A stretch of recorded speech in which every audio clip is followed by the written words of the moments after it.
Okay, let's continue our study of Genesis 1 and have a look at the beginning of the text again. If we look at the beginning, we see that there are actually three problems. In the beginning, God created the skies and the land. Now the land was wild and waste, that's the term tohu vavohu in Hebrew, and darkness was over the face of the deep, but the breath of Elohim was hovering over the face of the waters. Now, three problems in the beginning. One is that the earth is formless and empty. Sometimes it's called wild and waste. Secondly, there's perpetual darkness. And thirdly, there are the waters, the deep abyss. But the breath of God hovers over the face of the waters. And this terrifying term tehom is changed into the term hamayim, which is drinking water. So it's getting better.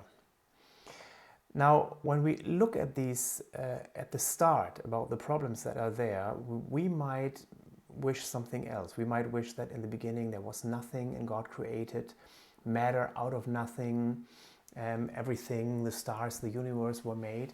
But this is not what's there. And that's very important for us to notice, because the creation account is not in dialogue with modern scientific ideas about the world origins, but is in dialogue with Egyptian, Babylonian, and Canaanite cosmologies. So whoever wrote Genesis 1, we assume it's Moses, he didn't come up with this idea, he didn't think it up like ex nihilo, out of nothing, but there was already material around.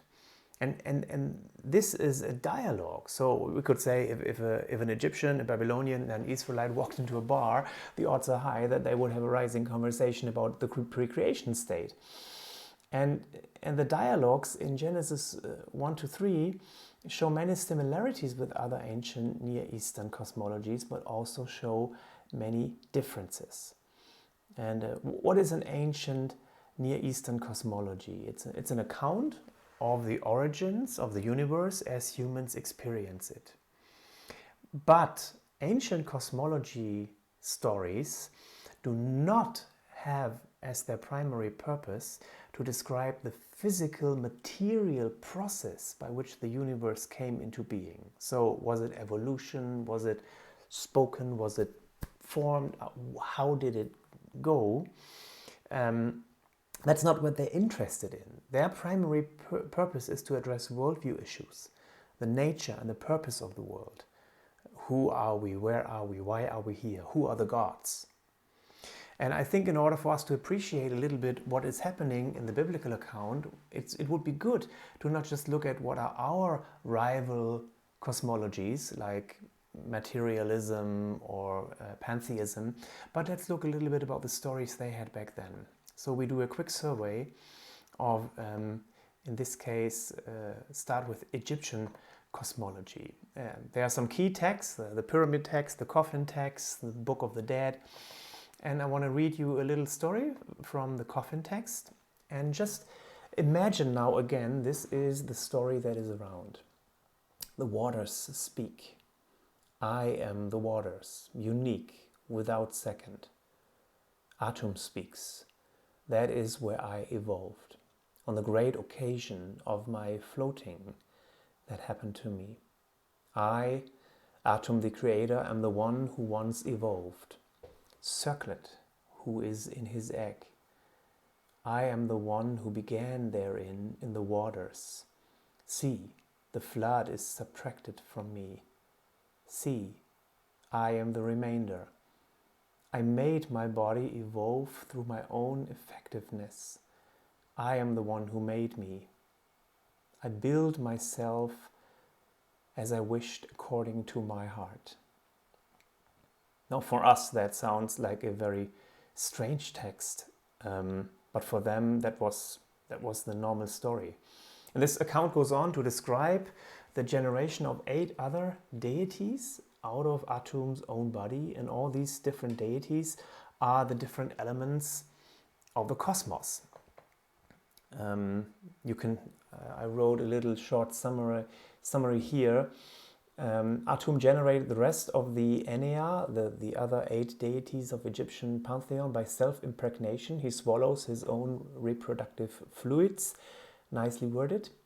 and generates Shu, the goddess of the air, and Tefnut, the goddess of moisture, from whom come Nut, the goddess of the sky, and Geb, the god of the earth. Atum himself took his role as the eye of all creation, as the sun god Re, and they all work together in a form of order called Ma'at, the eternal divine order that undergirds all creation. And here you have a picture a little bit how that looks like. Now, on the picture here you can see that Nut is the sky goddess. Let me see if I can point that always out. The sky goddess here, who is the sky dome. And maybe you already noticed quite some similarities to our story and our worldview. Geb is the land deity, and Shu is the god of air and kneels on Geb and supports Nut. And then you have the sun god Re, who was originally Atum, the sun, travels in the waters above Nut, riding his boat across the sky and ascending into the realm of the waters under the land, from where he needs to emerge then again. Now, what do we observe? We see that the universe was created by Atum, a self-generated deity that is the waters. So we would call that pantheism, like the god is the universe is the god. The waters are very, very substantial, which makes sense if you consider the geographical position of Egypt with the Nile, which flows into the Mediterranean Sea. The water has a fundamental and life-giving role. Life can only happen where there is water. It comes from the water, but sometimes it's also threatening. It floods and so on. So this is very, very quick, I know, but just for us this is strange. But imagine this, as we would say, oh, there's solar system, Milky Way planets. This is the stories they grew up in. And this is the story that God speaks into when he communicates his creation account. Another story comes from the Babylonian. They were the other big neighbors around, and they had their stories. And a very, very famous one is called Enuma Elish. And again, I want to read a little part of it. It's longer. Comes from ancient cuneiform tablet text, and adopted the Egyptian and Sumerian traditions of the primeval waters as well. It also has a pantheon of old and strange deities, which are taken over by a young upstart god named Marduk, who is the patron god of Babylon. So his own god was the guy who did it. And also this story starts with the uncreated state. When on high, no name was given to heaven, nor below was the nether world called by name. Primeval Apsu, the deep abyss, was their progenitor, and creator Tiamat, salty ocean, was she who bore them all. They were mingling their waters together. When no gods at all had been brought forth, none called by names, none destinies ordained, then there were gods formed within these two. Now, eventually the gods all develop with Ea and his son Marduk. They are the head of this pantheon, and Tiamat threatens to take over with her chaos waters, and she becomes a giant sea dragon. And she's annoyed by the other gods who are loud and obnoxious, and she wants to kill them again. And then Marduk battles with her and destroys her by splitting her in half, using half her body to make the waters above and the waters below. And humans were finally created out of the blood of the slain god Kingu. And there are certain motifs that are very universal in all these stories. And it's the creation out of conflict. It's the violent conflict, actually, of primeval forces of chaos. It's a common motif, and you could argue that there are symbolic modes of talking about what we observe, which is darkness and waters and dead things that thwart health and life and flourishing of a community on the dry land in the daytime. There is this coexistence, and the earth is a violent place. It's easy to see a world creation story that emerges from violence, to explain all the death and violence of nature and humanity. And isn't it interesting that Genesis 1 does not have a violent conflict? Even though the biblical authors have no problem depicting God as violent in other accounts, but here God is the one who speaks. It's all he does. He doesn't battle anyone in this place. There are other accounts that refer to creation which are a bit more battle-like, but at least in Genesis 1, God is undefeated and unchallenged in what he's doing. There are also Canaanite God stories, but I want to leave them out for now. It's interesting when we start to look at, when we compare these stories with each other. Sometimes people say, man, how can this be? The Bible takes over these pagan stories and adopts them. And it's not taking over things. Or some people say, oh, the biblical authors were first and then the others just, Moses got this revelation, nobody knew how it started, and the others, after they heard it, they changed it. I don't think either of this is true. It's a shared cultural environment. We need to be aware of this. But what we could learn is if we look at where are similarities and where are there differences. And here we have a short list. And I need to see if I give some of this to Marcus so he can pass it on to you. There are a few parallels. We begin in both, actually, I don't have that on the list, with primal water. All these accounts, if you notice, start with water. Unformed and chaotic ocean. But at the same time, there's a huge difference here. The primordial waters in Genesis, they have no name. They are not gods. They are not alive, and there is nothing sinister or threatening about them. Tiamat, on the other hand, is more like a ferocious monster once she gets aroused and develops into this major threat for the gods.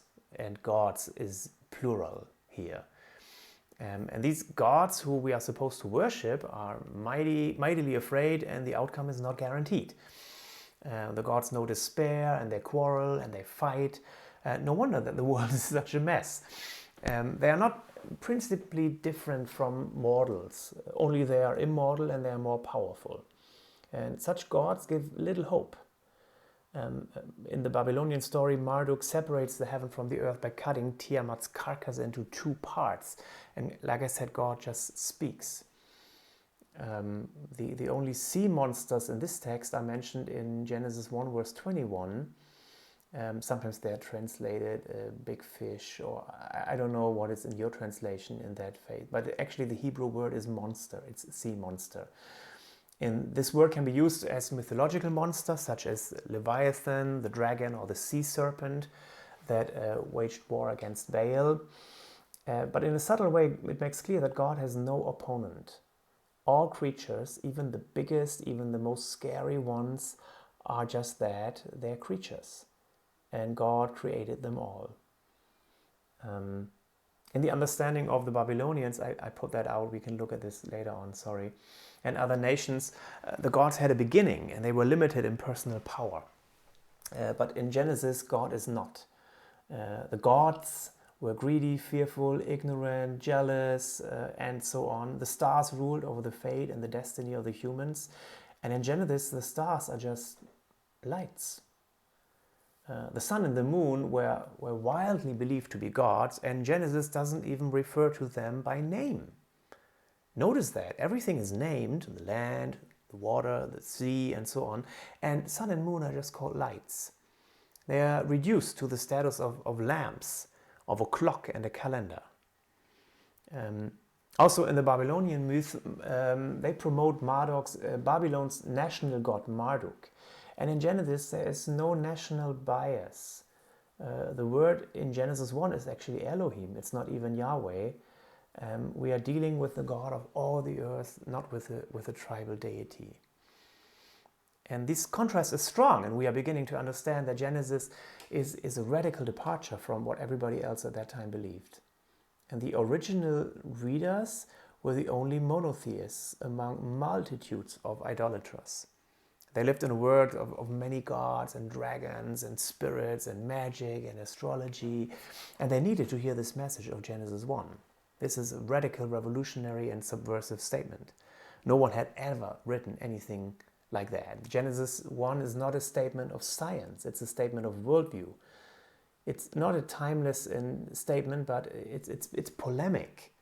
That means it opposes and it attacks a different view. It turns the totally unpredictable world of chaos and violence into an orderly and regular and more predictable world. And I think this is really important for us to notice. So let's look one more time. How would we compare this? We can look at where the biblical text ignores a dominant ancient Near Eastern tradition or cosmology. For example, that creation is birthed by God. Sometimes the biblical account shows familiarity with the tradition but rejects it, like creation as the results of rival gods. We don't have that.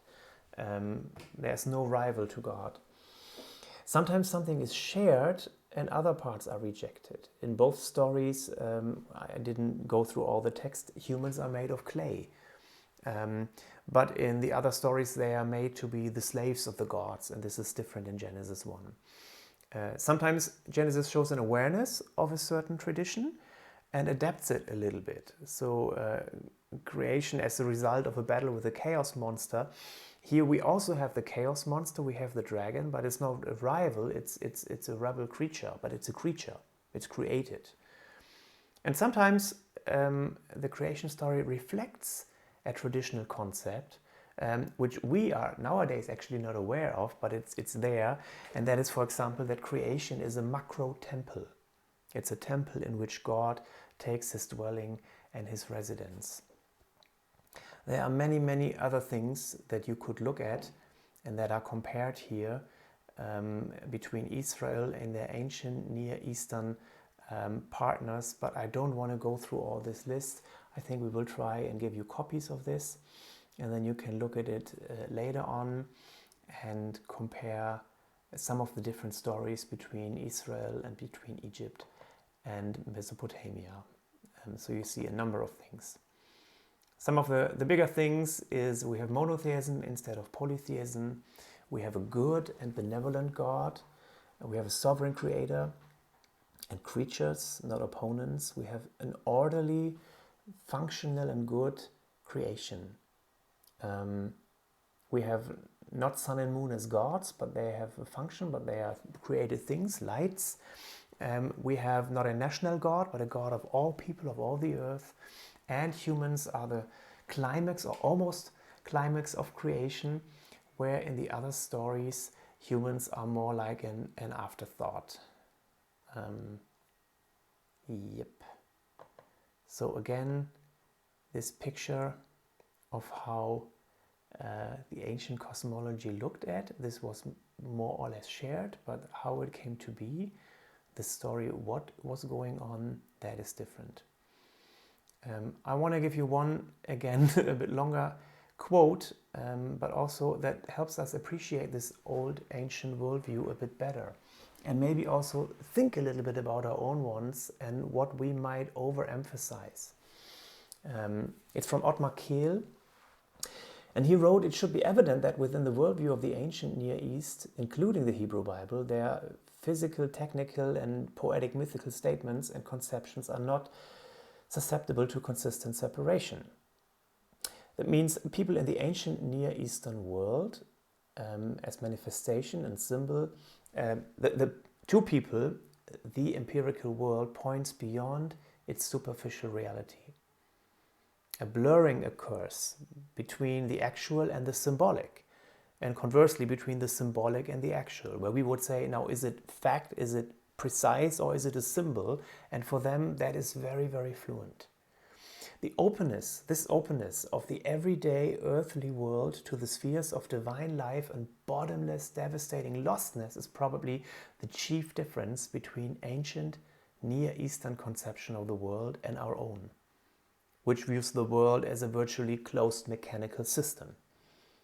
You remember, I stopped this here, that deism was one of the philosophies that said God just wound up the earth like a clock and now it's just running. It's a closed system, it's mechanical, it functions. And that's not the case in the ancient world. There's much more interaction. And the principal error of conventional representation of this view of the world lies in its profanity and lifelessness. In the biblical and ancient Near Eastern conception, the world is open and transparent to things above and beneath. The earth itself is not a lifeless stage. The universe is thoroughly alive and therefore the more capable of sympathy with humans and of response to the rule of its creator, on whom both humanity and the universe directly depend. Certainly we have here more than a poetical personification of the cosmos when it's invited to shout for joy. So Earth responds and reacts. We have a very, very materialistic view of the world, even when we say we are biblical Christians. Guys, we are shaped by our culture and by our worldview, and we cannot just get rid of this so easily. Okay, I want to look at one last thing, which is what does the beginning mean and how did the beginning look like? And then we have done our first part, and then after that we look a little bit at literature.